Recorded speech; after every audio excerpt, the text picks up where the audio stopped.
ओम शांति। आज बाबा की 18/4/21 की अव्यक्त वाणी है, जिसकी रिवाइज तारीख है 14/12/87। मुरली का टाइटल है संगम युगी ब्राह्मण जीवन की 3 विशेषताएं। आज बाप दादा अपने सर्व सदा साथ रहने वाले, सदा सहयोगी बन, सेवा के साथी बन, सेवा करने वाले और साथ चलने वाले श्रेष्ठ बच्चों को देख हर्षित हो रहे हैं। साथ रहने वाले अर्थात सहज स्वतः योगी आत्माएं, सदा सेवा में सहयोगी साथी बन चलने वाले अर्थात ज्ञानी तो आत्माएं, सच्चे सेवादारी साथ चलने वाले अर्थात समान और संपन्न कर्मातीत आत्माएं। बाप दादा सभी बच्चों में यह तीनों विशेषताएं देख रहे हैं कि तीनों बातों में कहाँ तक संपूर्ण बने हैं। संगम युग के श्रेष्ठ ब्राह्मण जीवन की विशेषताएं यह तीनों ही आवश्यक हैं। योगी तो आत्मा, ज्ञानी तो आत्मा और बाप समान कर्मातीत आत्मा।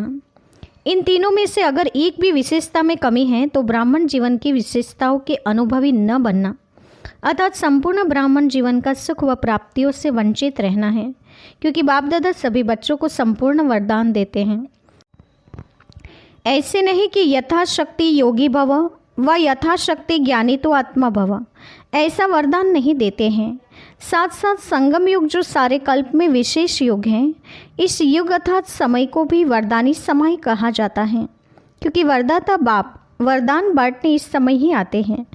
वरदाता के आने कारण इस समय भी वरदानी हो गया। इस समय को यह वरदान है। सर्व प्राप्तियों में भी संपूर्ण प्राप्तियों का यही समय है। संपूर्ण स्थिति को प्राप्त करने का भी यही वरदानी समय है। और सारे कल्प में कर्म अनुसार प्रारब्ध प्राप्त करते व जैसा कर्म वैसा फल स्वतः ही प्राप्त होता रहता है। लेकिन इस वरदानी समय पर एक कदम आपका कर्म और पदम गुणा बाप द्वारा मदद के रूप में सहज प्राप्त होता है। सतयुग में एक का पदम गुणा प्राप्त नहीं होता, लेकिन अभी प्राप्त हुए प्रारब्ध के रूप में भोगने के अधिकारी बनते हों। सिर्फ जमा किया हुआ खाते हुए नीचे आते जाते हैं, कला कम होती जाती है। एक युग पूरा होने से कला भी 16 कला से 14 कला में हो जाती है। लेकिन संपूर्ण प्राप्ति किस समय की है जो 16 कला संपूर्ण बने? वह प्राप्ति का समय यह संगम युग का है। इस समय में बाप खुले दिल से सर्व प्राप्तियों के भंडार वरदान के रूप में, वर्षे के रूप में और पढ़ाई के फल स्वरूप प्राप्ति के रूप में तीनों ही संबंध से 3 रूप में विशेष खुले भंडारे भरपूर भंडार बच्चों के आगे रखते हैं। जितना उतना का हिसाब नहीं रखते, एक का पदम गुणा का हिसाब रखते हैं। सिर्फ अपना पुरुषार्थ किया और प्रारब्ध पाई ऐसे नहीं कहते, लेकिन रहम दिल बन, दाता बन, विधाता बन, सर्व संबंधी बन, स्वयं हर सेकंड मददगार बनते हैं।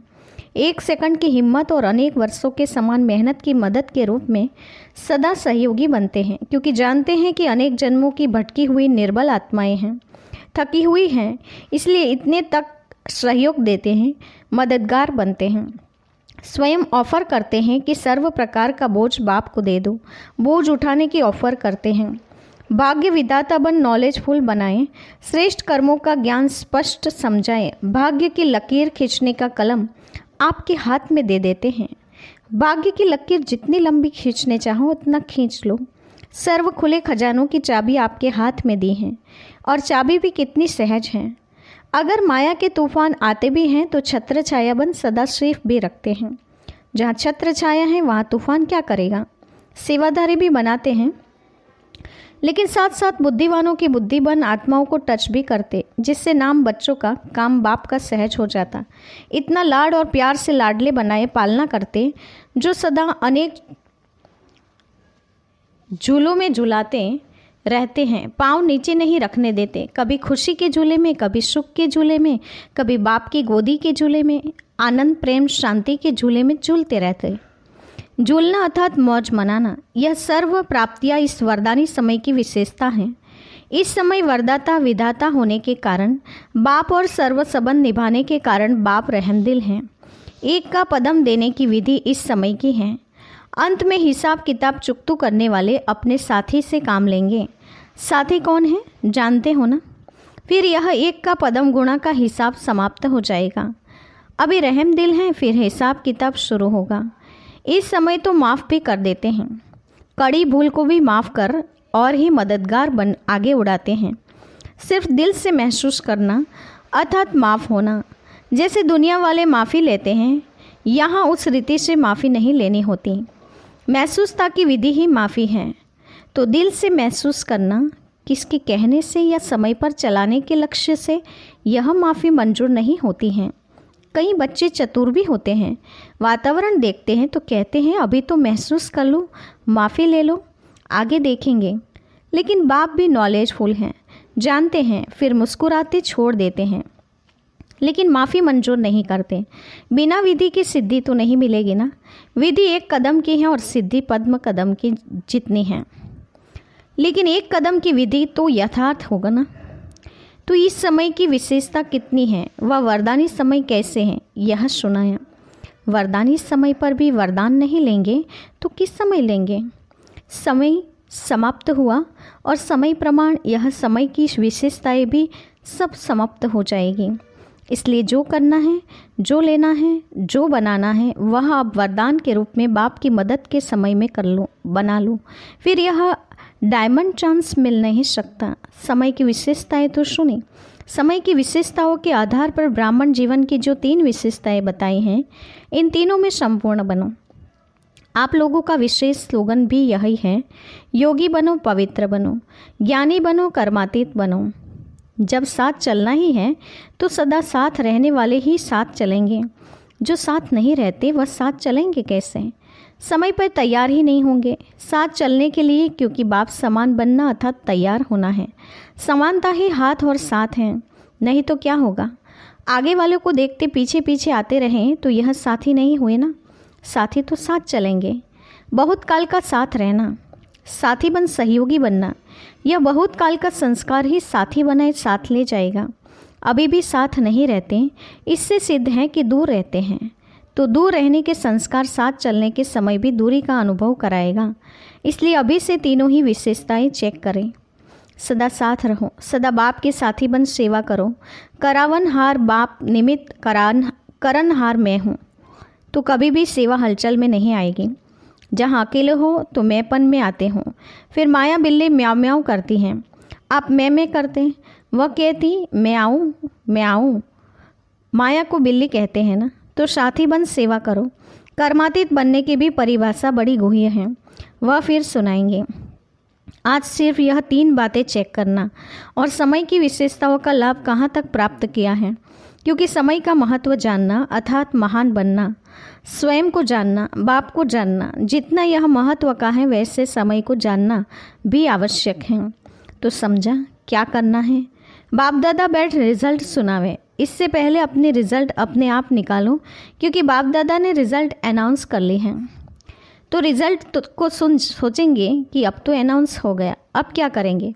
अब जो हूँ जैसे हूँ ठीक हूँ। इसीलिए फिर भी बाप दादा कहते हैं यह चेक करो, यह चेक करो। यह इन डायरेक्ट रिजल्ट सुना रहे हैं, क्योंकि पहले से कहा हुआ है कि रिजल्ट सुनाएंगे और समय भी दिया हुआ है। कभी 6 मास, कभी 1 वर्ष दिया है। फिर कई यह भी सोचते हैं कि 6 मास तो पूरे हो गए, कुछ सुनाया नहीं। लेकिन बताया ना कि अभी फिर भी कुछ समय रहम दिल का है, वरदान का है। अभी चित्रगुप्त है, फिर प्रत्यक्षता होगी। इसलिए फिर भी बाप को रहम आता है, चलो 1 साल और दे दो। फिर भी बच्चे हैं, बाप चाहे तो क्या नहीं कर सकते। सबकी एक एक बात अनाउंस कर सकते हैं। कई भोलानाथ समझते हैं ना, तो कई बच्चे अभी भी बाप को भोला बनाते रहते हैं। भोलानाथ तो हैं लेकिन महाकाल भी हैं। अभी वह रूप बच्चों के आगे नहीं दिखाते, नहीं तो सामने खड़े नहीं हो सकेंगे। इसीलिए जानते हुए भी भोलानाथ बनते हैं, अनजान भी बन जाते हैं। लेकिन किस लिए? बच्चों को संपूर्ण बनाने के लिए। समझा? बाप दादा यह सब नज़ारे देख मुस्कुराते रहते हैं, क्या क्या खेल करते हैं सब देखते रहते हैं। इसलिए ब्राह्मण जीवन की विशेषताओं को स्वयं में चेक करो और स्वयं को संपन्न बनाओ। अच्छा, चारों ओर के सर्व योगी तो आत्मा, ज्ञानी तो आत्मा, बाप समान कर्माती श्रेष्ठ आत्माओं को सदा स्वयं के समय के महत्व को जान महान बनने वाली महान आत्माओं को सदा बाप के सर्व संबंधों का प्राप्ति का लाभ लेने वाले समझदार विशाल बुद्धि स्वच्छ बुद्धि सदा पावन बच्चों को बाप दादा का याद प्यार और नमस्ते।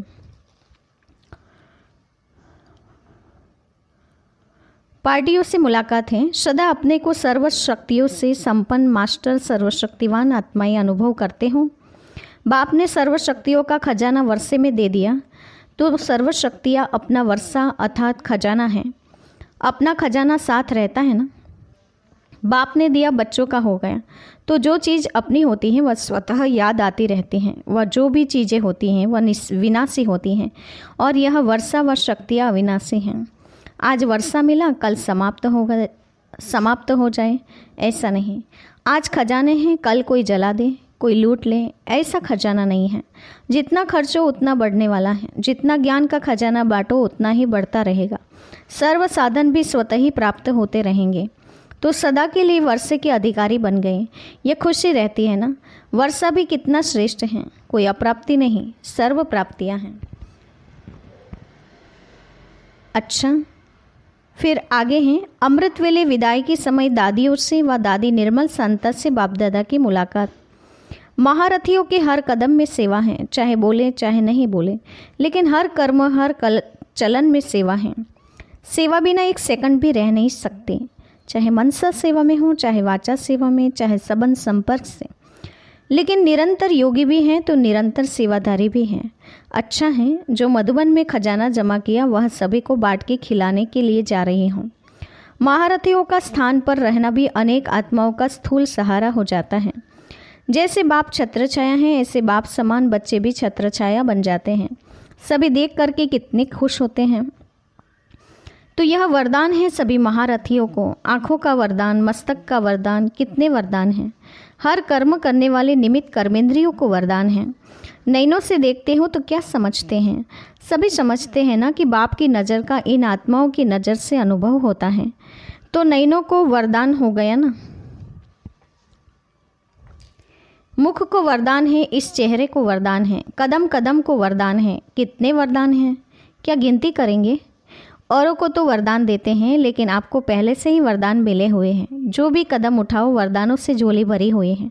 जैसे लक्ष्मी को दिखाते हैं ना, उसके हाथ से धन सभी को मिलता ही रहता है। थोड़े समय के लिए नहीं, सदा संपत्ति की देवी बन संपत्ति देती ही रहती है। तो यह किसका चित्र है? तो कितने वरदान हैं। बाप तो कहते हैं कोई वरदान रहा ही नहीं, तो फिर क्या दे? वरदानों से ही सजे हुए चल रहे हैं। जैसे कहते हो ना, हाथ घुमाए तो वरदान मिल गया। तो बाप ने तो समान भव का वरदान दिया, इससे सब वरदान मिल गए। जब बाप अव्यक्त हुए तो सभी को समान भव का वरदान दिया ना, सिर्फ सामने वाले को नहीं, सभी को दिया। सूक्ष्म रूप में सब महावीर बाप के सामने रहे और वरदान मिला। अच्छा, आप लोगों के साथ सभी की दुआएं और दवाई है ही, इसलिए बड़ी बीमारी भी छोटी हो जाती है। सिर्फ रूपरेखा दिखाती है, लेकिन अपना दांव भी नहीं लगा सकती हैं। यह सूली से कांटे का रूप दिखाती हैं। बाकी तो बाप का हाथ और साथ सदा है ही। हर कदम में, हर बोल में बाप की दवा और दुआ मिलती ही रहती हैं। इसलिए बेफिक्र रहो। इससे फ्री कब होंगे? ऐसे फ्री हो जाओ जो फिर सूक्ष्म वतन में पहुंच जाओ। इससे औरों को भी बल मिलता है। यह बीमारी भी आप लोगों की सेवा करती है। तो बीमारी बीमारी नहीं है, सेवा का साधन है। नहीं तो और सब समझेंगे कि इन्हों को तो मदद दे, इन्हों को अनुभव थोड़े ही हैं। लेकिन अनुभवी बनाए औरों को हिम्मत दिलाने की सेवा के लिए थोड़ा सा रूपरेखा दिखाती हैं, नहीं तो सभी दिल शिकस्त हो जाएं। आप सभी एग्जाम्पल रूप से थोड़ी रूपरेखा देखते, बाकी चुकतू हो गया है। सिर्फ रूपरेखा मात्र रहा हुआ है। अच्छा, विदेशी भाई बहनों से दिल से हर आत्मा के प्रति शुभ भावना रखना, यही दिल की थैंक्स हैं। बाकी बाप की हर कदम में हर बच्चे को दिल से थैंक्स मिलती रहती है। संगम युग को सर्व आत्माओं के प्रति सदा के लिए थैंक्स देने का समय कहेंगे। संगम युग पूरा ही थैंक्स डे है। सदा एक दो को शुभकामना शुभ भावना देते रहो और बाप भी देते रहते हैं। अच्छा, आज का वरदान है, खुशी के साथ शक्ति को धारण कर विघ्नों को पार करने वाले विघ्नचित भव। विस्तार है, जो बच्चे जमा करना जानते हैं वह शक्तिशाली बनते हैं। यदि अभी अभी कमाया, अभी अभी बांटा, स्वयं में समाया नहीं तो शक्ति नहीं रहती। सिर्फ बांटने व दान करने की खुशी रहती है। खुशी के साथ शक्ति हो तो सहज ही विघ्नों को पार कर विघ्नजीत बन जाएंगे। फिर कोई भी विघ्न लगन को डिस्टर्ब नहीं करेंगे। इसलिए जैसे चेहरे से खुशी की झलक दिखाई देती है, ऐसे शक्ति की झलक भी दिखाई दे। स्लोगन, परिस्थितियों में घबराने के बजाय उन्हें शिक्षक समझकर पाठ सीख लो।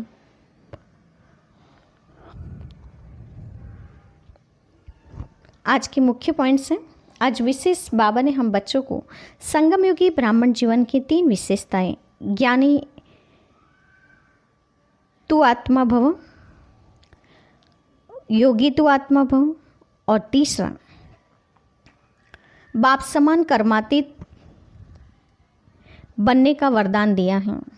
इन तीनों में बाबा ने कहा भरपूर बनना है, संपूर्ण प्राप्ति करनी है, 16 कला संपूर्ण बनना है। तीनों रूप में विशेष खुले भंडार, भरपूर भंडार बच्चों के आगे रखते हैं। जितना इतना का हिसाब नहीं रखते, क्योंकि रहम दिल है ना, दाता है, विदाता है, सर्व संबंधी बन स्वयं हर सेकंड देता रहता है। वो मदद देने के लिए बंधाईमान है, क्योंकि अनेक जन्मों की भटकी हुई निर्बल आत्माएं हैं, थकी हुई आत्माएं हैं, उन्हें सहयोग देने के लिए वो बंधा है। तो सर्व प्रकार का बोझ बाप को दे दो और खुद निश्चिंत बन जाओ, क्योंकि भाग्य विधाता ने भाग्य बनाने की लकीर खींचने के लिए कलम अपने हाथ में दे दी। जितना चाहे लकीर लंबी खींचे और भाग्य बनाए। बीच में माया के तूफान भी आ जाते हैं, लेकिन बाप की छत्र छाया में सेफ रह सकते हैं। इसीलिए छत्र छाया में रहेंगे तो माया के तूफान कुछ भी नहीं कर सकते। शिव बाबा भोलानाथ हैं, भोलेनाथ के रूप में सब कुछ देता जा रहा है, लेकिन ये भी याद रखना चाहिए कि वो महाकाल भी हैं, लेकिन अभी महाकाल के रूप में नहीं हैं। साथ ही वरदानी समय अभी संगम युग है, वरदान लेना है, समय समीप है, समय समाप्त हुआ और समय प्रमाण, यह समय की विशेषताएं भी सब समाप्त हो जाएगी। इसीलिए संगम युग को वरदान है। इस वरदान को जितना चाहे यूज़ करें और स्वयं का भाग्य बना लें। अभी बाप का बहुत काल का साथ रहना, साथी बन सहयोगी बनना, यह बहुत काल का संस्कार ही साथी बनाए साथ ले जाएगा। इसीलिए सदा साथ रहना है। सदा बाप के साथी बन सेवा करो। करावनहार बाप हैं, निमित्त करनहार मैं हूँ। इस बात से सेवा करते चलो। कर्मातीत बनने की परिभाषा भी बाबा ने बताई हैं। साथ ही बाबा ने कहा है कि अभी बाबा ने रिज़ल्ट अनाउंस नहीं किया है, क्योंकि बोला है, इसीलिए अभी भी समय देते हैं 6 मास 1 वर्ष। लेकिन बाबा ने कहा समय का इशारा देना, इससे समझ जाना है कि ये भी एक रिज़ल्ट देने का तरीका है। अभी चित्रगुप्त भले गुप्त हैं, लेकिन प्रत्यक्ष होगा, फिर भी बाप को रहम आ जाता है कि अभी थोड़ा समय और दे दें। लेकिन इससे हमें अलर्ट हो जाना है और हमें पुरुषार्थ करना है। भोलानाथ तो वो है ही, लेकिन साथ में महाकाल भी हैं, इस बात का भी हमें ध्यान होना चाहिए। तो अभी स्वयं को चेक करो और स्वयं को संपन्न बनाओ। साथ ही बाबा ने बताया है कि खुशी के साथ शक्ति को धारण कर विघ्नों को पार करने वाले विघ्नजीत बनना है, शक्तिशाली स्थिति बनानी है। चेहरे की खुशी की झलक दिखाई देगी है तो ऐसी शक्ति की झलक भी दिखाई दे, और परिस्थिति से घबराने के बजाय शिक्षक समझकर उनसे पाठ सीख लो। अच्छा, ओम शांति।